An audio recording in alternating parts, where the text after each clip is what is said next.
Hello बच्चों, आपका chemistry electrical classes में स्वागत है। तो आप सभी कैसे हो? आई होप कि आप सभी अच्छे होंगे। जैसा कि आपको पता है कि हमारी जो रोजाना क्लासेज है वो यूट्यूब पर होती है। तो हमने बेसिक इलेक्ट्रिकल पढ़ा है और एक इलेक्ट्रोस्टैटिक पढ़ा है। तो ये दो चैप्टर हम पढ़ चुके हैं। तो इनमें जो भी टॉपिक हमारे थोड़े थोड़े रह गए हैं वो आज हम फिर से पढ़ लेंगे, जिससे हमारे ये दोनों चैप्टर कंप्लीट हो जाए और फिर कल से हम हमारा रेजिस्टेंस का चैप्टर स्टार्ट करेंगे। तो चलो हम बिना कुछ देरी किए स्टार्ट करते हैं हमारा चैप्टर। ठीक, तो सबसे पहले हम विद्युत धारा के बारे में पढ़ेंगे। हमने विद्युत धारा का टॉपिक नहीं पढ़ा था।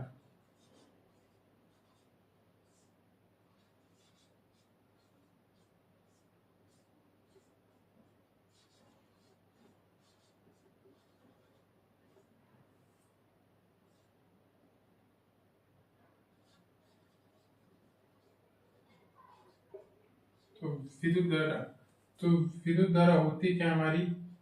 आवेश के प्रवाह की दर। आवेश के प्रवाह की दर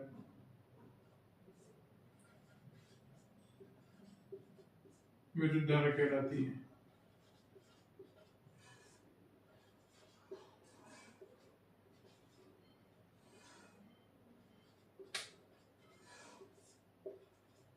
अगर यहाँ आवेश ना हो तो यहाँ इलेक्ट्रॉन भी हो सकता है।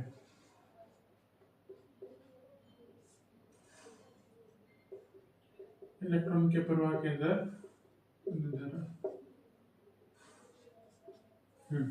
ठीक है। ये तो क्या है, जब कोई कंडक्टर होता है, जब कोई चालक होता है, ये केवल वो कंडीशन है कि या तो आवेश का प्रवाह होगा या इलेक्ट्रॉन का प्रवाह होगा।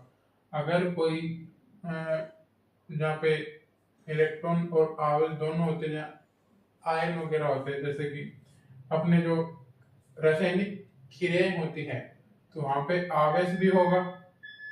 आवेश से इलेक्ट्रॉन में से एक होगा। आवेश और आयनों के प्रवाह की दर हो जाएगी। तो जैसे कि हमारी जो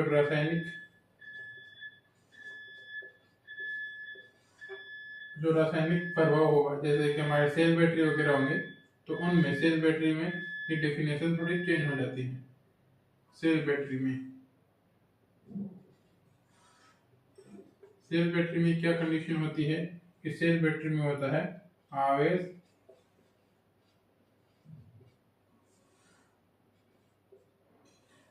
व आयनों के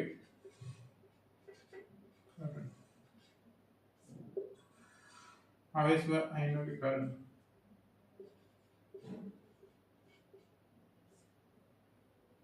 आवेश व आयनों के कारण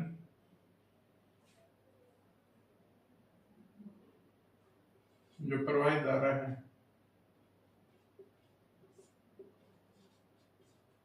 आवेश व आयनों के प्रवाह के कारण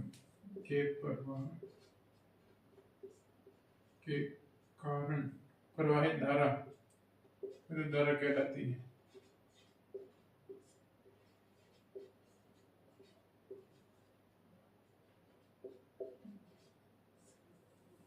यहाँ पे रासायनिक को, या अगर कोई हमारा कोई ऐसा लैंप है जिसके अंदर गैसेज वगैरह भरी हुई है, कोई लैंप है जिसमें गैस वगैरह भरी हुई होती है, जैसे कि हमारी ट्यूबलाइट होता है, मरकरी होता है, उसमें भी सेम कंडीशन होता है। आवेश व आयनों के प्रवाह के कारण विद्युत धारा प्रवाहित होती है ना। किसके कारण? कहीं पे अगर कोई रासायनिक प्रभाव हो रहा है, कोई गैस आयनीकरण की प्रक्रिया हो रही है, तो वहां पे आवेश आयनों के प्रवाह के कारण जो विद्युत धारा प्रवाहित होती है उसको विद्युत धारा कहते हैं वहां पे, है ना।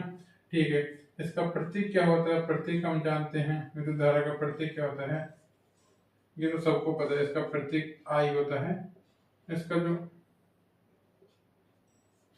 मात्रक होता है, मात्रक इसका एम्पियर होता है, जिसको हम ए से डिफाइन करते हैं। इसका जो फॉर्मूला है वो क्या है? आई बराबर क्यू अपॉन में टी होता है, D Q by D T. अगर D Q by D T हो सकता है, ये del Q by del T भी हो सकता है, एक क्यू बटे टी भी हो सकता है सीधी सी भाषा में। ये विद्युत धारा का फॉर्मूला होता है। तो एक मात्रक तो इसका एम्पियर होता है, और एक दूसरा मात्रक क्या होता है, यहीं से आ जाएगा कूलाम प्रति सेकंड। क्या होता है? कूलाम प्रति सेकंड। कूलाम प्रति सेकंड होता है दूसरा मात्रक। क्या बोला है कि इसका प्रतीक आई होता है। आई बराबर क्या बोला हमने? आवेश के प्रवाह की दर क्या होती है? विद्युत धारा, तो D Q by D T, या इकाई समय में प्रवाहित आवेश ही क्या कहलाता है? विद्युत धारा। आई बराबर d Q by D t, del Q by del t, q बटे में टी। हम फर्स्ट प्रायोरिटी इसको लेंगे, ये ऑप्शन में नहीं तो ये नहीं है तो ये, लेकिन first D Q by D T से अगर ये तीनों ऑप्शन में है तो उस कंडीशन में, ठीक है, del Q by del t है, क्यू बाई टी। ओके, तो विद्युत धारा क्या हमारा? आवेश के प्रवाह की दर विद्युत धारा कहलाती है, इलेक्ट्रॉन के प्रवाह की दर विद्युत धारा कहलाती है। और अगर कहीं पे कोई रासायनिक क्रिया हो रही है या कोई गैस आयनीकरण का प्रभाव हो रहा है, जहाँ गैसेस के कारण विद्युत धारा प्रवाहित हो रही है, तो उस कंडीशन में आवेश और आयनों के प्रवाह के कारण विद्युत धारा का प्रवाह होता है।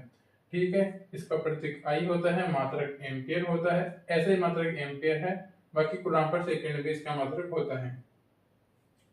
तो विद्युत धारा का बेसिक तो ये है। आगे हम इसकी स्पीड भी देख लेंगे कि भी धारा की स्पीड क्या हो।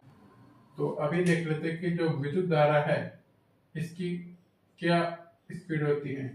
क्या है स्पीड धारा की? धारा बोल दो या प्रकाश बोल दो? धारा की गति स्पीड ये कितनी होती है? इसको वेग बोल दो, गति, वेग, चार्ज, जो भी तुम बोलना चाहो वो बोल दो। तो ये कितनी होती है? 10 × 10⁸ मीटर प्रति सेकंड। ये मीटर प्रति सेकंड में है। अगर इसको किलोमीटर में हम चेंज करेंगे तो ये कितना हो जाएगा? 3 × 10⁵ 5 किलोमीटर प्रति सेकंड आ जाएगा। ठीक है, 3 × 10⁵ ऐसे ही कर लो या 3 लाख लिख लो। 3 लाख किलोमीटर प्रति सेकंड, ये इसकी किलोमीटर में आ जाएगी। अगर हमें अगर मील के अंदर हमें पूछ ले, ये तो क्या किलोमीटर प्रति सेकंड, अगर मील के अंदर हमें पूछ ले तो कितनी हो जाएगी? हो जाएगी 1,86,000 मील प्रति सेकंड। ये मील के अंदर हो जाएगी। तो अपना एक मील में कितना किलोमीटर होता है? तो 1.609 किलोमीटर होता है। वैसे ये याद करने की जरूरत नहीं है, सीधे सीधे 3 पॉइंट याद कर लो कि 3 × 10⁸ मीटर प्रति सेकंड। अगर मीटर में पूछे, अगर किलोमीटर में पूछे तो 3 × 10⁵, जिसको 3 लाख ही बोलते, किलोमीटर प्रति सेकंड हो जाएगा। अगर मील में पूछे तो 1,86,000 मील प्रति सेकंड, ये अपने प्रकाश की स्पीड होती है। अब आता है कि भाई ये राशि कैसी है? तो विद्युत धारा कैसी राशि है? देखो, विद्युत धारा होती है ना, इसका होने को एक टेंसर राशि होती है। देखो, राशियां हमने दो ही पढ़ी है, एक सदिश एक अदिश, लेकिन एक टेंसर राशि भी होती है। राशियां 3 होती है, एक टेंसर राशि भी होती है। टेंसर राशि क्या होती है? जिसका दिशा भी होती है, परिमाण भी होता है। जिसका दिशा भी होता है, परिमाण भी होता है, उसको हम सदिश राशि बोलते हैं। तो सेम इसमें दिशा और परिमाण दोनों होंगे, बट ये जो सदिश का जो त्रिभुज नियम होता है उसकी पालना नहीं करते, सदिश के नियम की पालना नहीं करते, सदिश के नियम की पालना नहीं करते हैं। सदिश के नियम है कौन कौन से? एक तो अपना त्रिभुज और चतुर्भुज का जो नियम होता है, त्रिभुज और चतुर्भुज जो नियम है,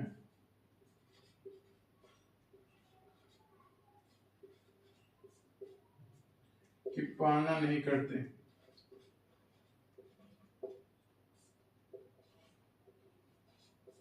नहीं करते। देखो, सदिश राशि वो होती है जिसकी दिशा भी होता है, परिमाण भी होता है, ठीक है। अदिश क्या होती है, जिसकी दिशा नहीं होता है, केवल परिमाण होता है, वो अदिश राशि होती है। टेंस राशि क्या होती है, जिसकी दिशा भी होती है, परिमाण भी होता है, लेकिन उस सदिश के नियम की पालना नहीं करते, वो टेंस राशि होती है। लेकिन क्या होता है, एग्जाम में टेंस राशि लिखा हुआ नहीं आता है, ऑप्शन में टेंस राशि नहीं देते हैं, तो उस कंडीशन में इसको अदिश राशि ही माना जाता है।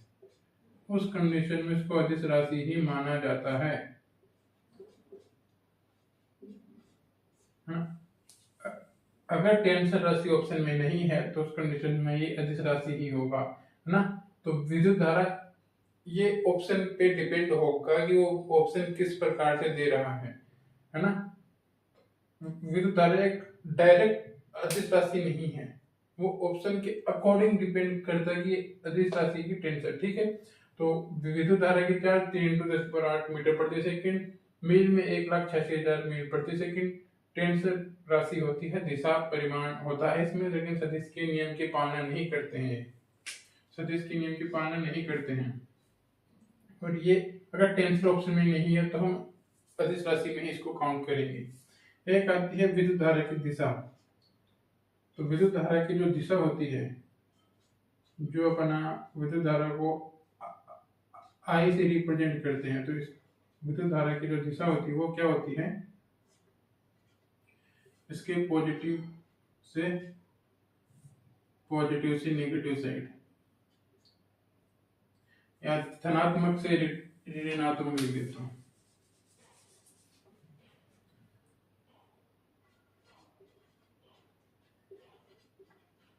धनात्मक से ऋणात्मक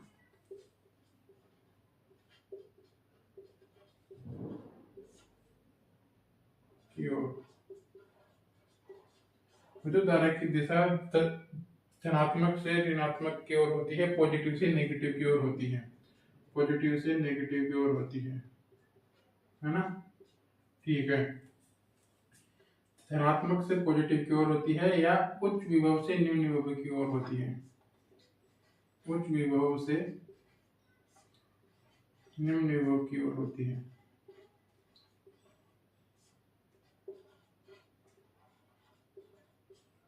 विभव की ओर, ठीक है। तो जो धारा की जो दिशा होती है वो इलेक्ट्रॉन की विपरीत होती है, इलेक्ट्रॉन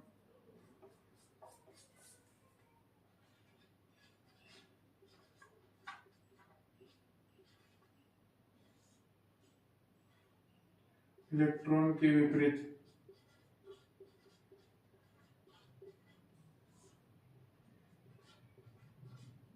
होती है। तो क्या बोला है कि जो धारा है, जो धारा की जो दिशा होती है, आई की जो दिशा होती है वो पॉजिटिव से नेगेटिव की ओर होती है, उच्च विभव से निम्न विभव की ओर होती है, इलेक्ट्रॉन के विपरीत होती है, ठीक है। अगर धारा की दिशा, अगर किसी कंडक्टर में, अगर ये कोई कंडक्टर है अपना, अगर इसमें इलेक्ट्रॉन इधर गति कर रहे हैं तो अपनी जो धारा होगी वो इधर होगी, अपनी धारा, तो धारा है वो इलेक्ट्रॉन के विपरीत होती है, ये बात ध्यान रखना, ठीक है। मैंने क्या बोला है कि पहले तो विद्युत धारा को डेफिनेशन बताइए क्या होती है, कि आवेश के प्रवाह की दर विद्युत धारा होती है, किसी आवेश या आयनों के कारण धारा प्रवाहित होती है उसको विद्युत धारा बोलते हैं, आई से रिप्रेजेंट करते हैं। उसके बाद उसका फॉर्मूला, उसका मात्रक वगैरह मैंने बताया कि भाई एम्पियर का मात्रक होता है, और इसकी धारा का मात्रक एम्पियर होता है, कूलम्ब प्रति सेकंड भी होता है, प्रति इकाई होता है, dq/dt इसका मात्रक होता है। उसके बाद मैंने बताया कि भाई धारा की जो गति होती है वो कितनी होती है, तो 3 × 10⁸ मीटर प्रति सेकंड होती है, किलोमीटर में 3 × 10⁵ या 3 लाख किलोमीटर प्रति सेकंड, और मील के अंदर 1,86,000 मील किलोमीटर प्रति सेकंड होती है। विद्युत धारा एक टेंसर राशि होती है। टेंसर राशि क्या होती है, जिसकी दिशा भी परिमाण भी हो, लेकिन वो इसकी नियम की पालना नहीं करते, उसको टेंसर राशि बोलते हैं। लेकिन आजकल जो क्वेश्चन आते हैं उनमें ऑप्शन में टेंसर नहीं दिया होता है, तो इस वजह से इसको अदिश के अंदर काउंट किया जाता है। ये ऑप्शन पे डिपेंड करता है, बाकी टेंसर राशि टेंसर ऑप्शन में ना हो तो हम अदिश राशि पे टिक करेंगे। अच्छा, अपनी धारा है, जो अपनी धारा है इसकी दिशा क्या होती है, इसकी दिशा पॉजिटिव से नेगेटिव की ओर होती है, उच्च विभव से निम्न विभव की ओर होती है और इलेक्ट्रॉन के विपरीत होती है। ये बात ध्यान रखना। तो अपना विद्युत धारा का टॉपिक यहीं पे कंप्लीट हो गया है। अपना एक टॉपिक है समविभव।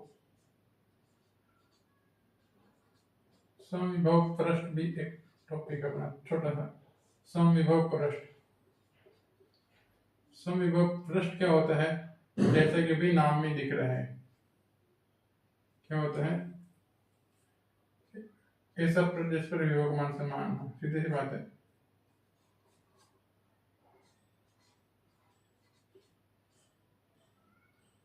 ऐसा पृष्ठ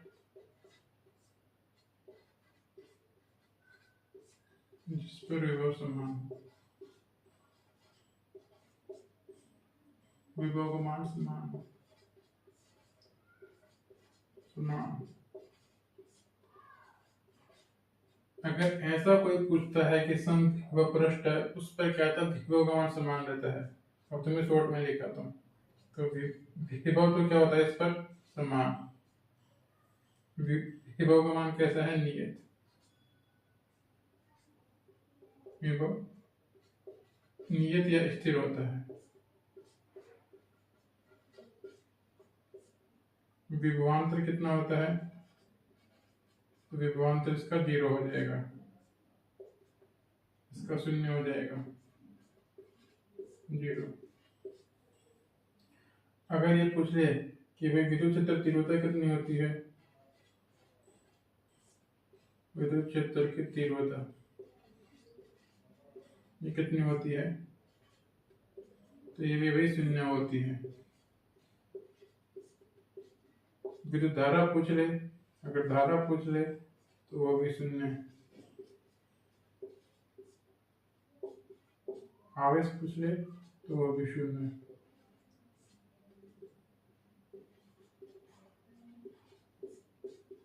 ठीक है। तो क्या है कि समविभव पृष्ठ क्या होता है, ऐसा पृष्ठ जिस पर विभव का मान समान हो, विभव नियत रहता है ना। तो इसमें क्या रहता है, विभव नियत या स्थिर रहता है, विभवांतर 0 होता है, इंटेंसिटी होती है जो क्षेत्र की तीव्रता होती है वो भी 0 होती है, आवेश भी 0 होती है, धारा भी 0 होता है। और यही सेम कंडीशन खोखले गोले में भी होती है। ये सेम कंडीशन खोखला गोला होता है ना, खोखला गोला, उसके अंदर भी ये सेम कंडीशन होती है। तो ये वाली बात ध्यान रखना। ठीक है, ये एग्जाम में पूछ लेते हैं। समविभव पृष्ठ ऐसा पृष्ठ जिस पर विभव का मान समान हो, विभव नियत या स्थिर हो, विभवांतर 0, तीव्रता 0, धारा 0, आवेश 0 होता है। ठीक है, तो हम अगला टॉपिक देखते हैं। इसके अलावा समविभव पृष्ठ हो गया, इसके अलावा एक विद्युत द्विध्रुव आघूर्ण भी होता है।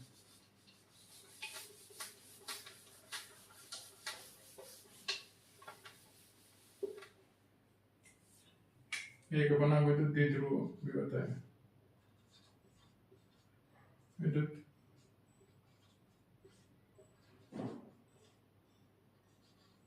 द्विध्रुव आघूर्ण।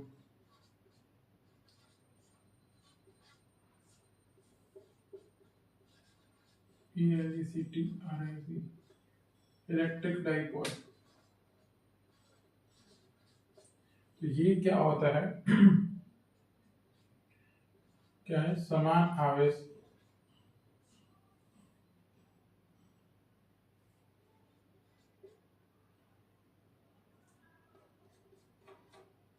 समान मान,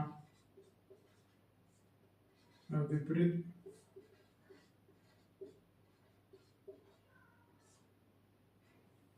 विपरीत ध्रुवता वाले आवेशों के बीच लगने वाले आवेशों के बीच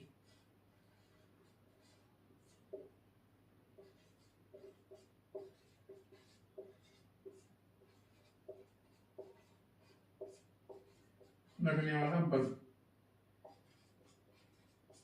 क्या होता है, विद्युत द्विध्रुव आघूर्ण होता है, इलेक्ट्रिक डाइपोल रहता है। तो अपना जो ये बल होगा, द्विध्रुव होगा, ये होता क्या है, जैसे कि एक तो है प्लस क्यू है, एक माइनस क्यू है, इस बिंदु पर, ये इस बिंदु पर, तो इन दोनों के बीच जो बल लगेगा इसी को ही हम इलेक्ट्रिक डाइपोल बोलते हैं। तो ये क्या होता है, तो द्विध्रुव आघूर्ण,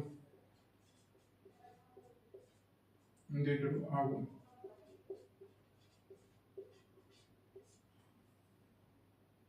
क्या होगा ये, अगर इनके बीच की दूरी 2a लेते हैं तो इनके बीच फोर्स क्या होगा, 2a इंटू क्यू, ठीक है। बीच की दूरी इंटू कोई एक आवेश का परिमाण, तो ये हो जाएगा 2a इंटू क्यू हो जाएगा। तो इसका मात्रक क्या हो जाएगा यहाँ पे,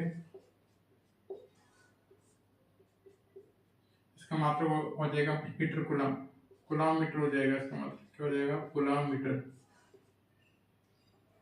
कूलम मीटर।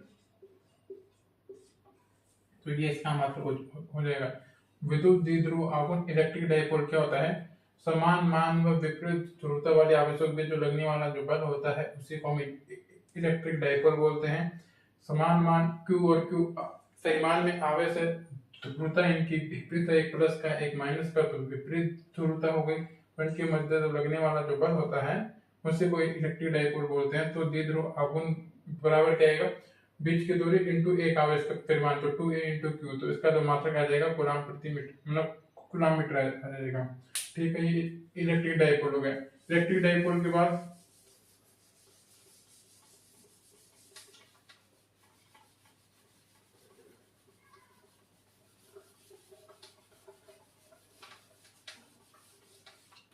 अपना एक छोटा सा टॉपिक है कि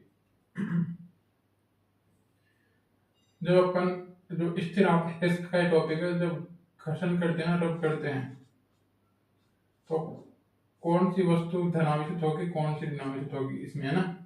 तो एक वस्तु पर तो आएगा धनात्मक आवेश, एक पर आएगा ऋणात्मक आवेश।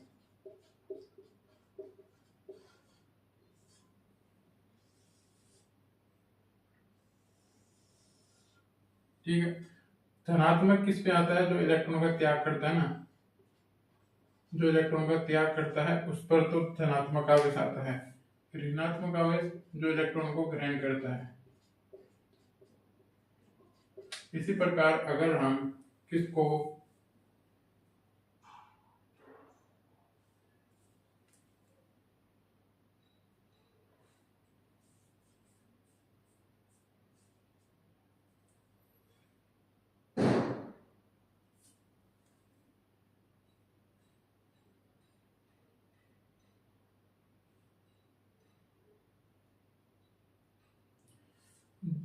धनात्मक क्या होता है, देखो धनात्मक जो इलेक्ट्रॉन का त्याग करता है, जो इलेक्ट्रॉन को ग्रहण करता है वो ऋणात्मक, जो इलेक्ट्रॉन का त्याग करता है वो धनात्मक होता है।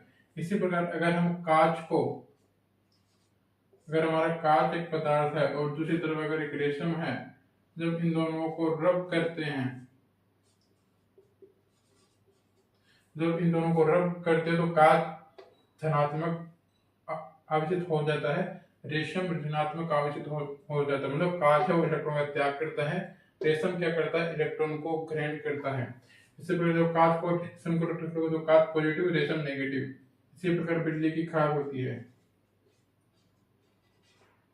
अगर बिजली की खाल है, बिजली की खाल को और आप एबोनेट की छड़ होती है,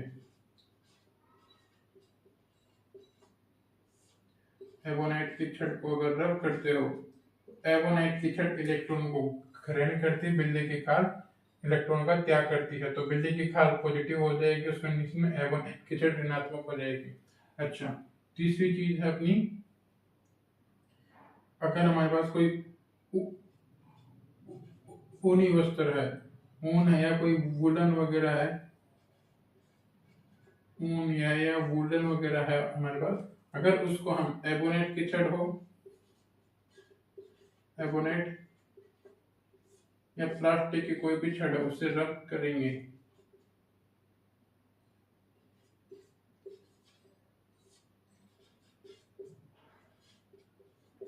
अगर इससे रब करते हैं तो जो अपना वुलन है, जो ऊन है, वो पॉजिटिव आवेशित हो जाएगा क्योंकि वो इलेक्ट्रॉन का त्याग करेगा, जबकि एबोनेट या प्लास्टिक एसिड है वो ऋणात्मक हो जाएगी, नेगेटिव आवेश आ जाएगा उस पर क्योंकि वो इलेक्ट्रॉन को ग्रहण करेगा। तो मैंने क्या बताया है कि अगर कांच को रेशम को आपस में रगड़ते हैं तो कांच क्या होता है, पॉजिटिव आवेशित हो जाता है, ये इलेक्ट्रॉन का त्याग करता है, रेशम इलेक्ट्रॉन को ग्रहण करता है, तो ये ऋणात्मक आवेशित हो जाता है। बिल्ली की खाल है, इसको रगड़ेंगे तो ये पॉजिटिव आवेश, ये इलेक्ट्रॉन का त्याग करेगी, एबोनेट इलेक्ट्रॉन को ग्रहण करेगी, ऊन है ये भी इलेक्ट्रॉन का त्याग करेगी, ये क्या करेगी, इलेक्ट्रॉन को ग्रहण करेगी। ये सारणी भी इम्पोर्टेंट है, इससे सवाल पूछे जाते हैं, तो इसको याद कर लेना, ठीक है। तो आज का हमारा लेक्चर हम यही पूरा करते हैं। अपना जो आज का जो अपना बेसिक इलेक्ट्रिसिटी और जो इलेक्ट्रोस्टैटिक है ना, वो चैप्टर अपना पूरा हो गया है। कल से हम रेजिस्टेंस टॉपिक स्टार्ट करेंगे। उम्मीद करता हूँ कि आपको ये दोनों चैप्टर समझ में आए होंगे और आज का लेक्चर भी बहुत अच्छे से समझ में आया होगा। तो चलो हम हमारी आज की क्लास को यही समाप्त करते हैं, फिर कल मिलते हैं। चलो ठीक है, टेक केयर।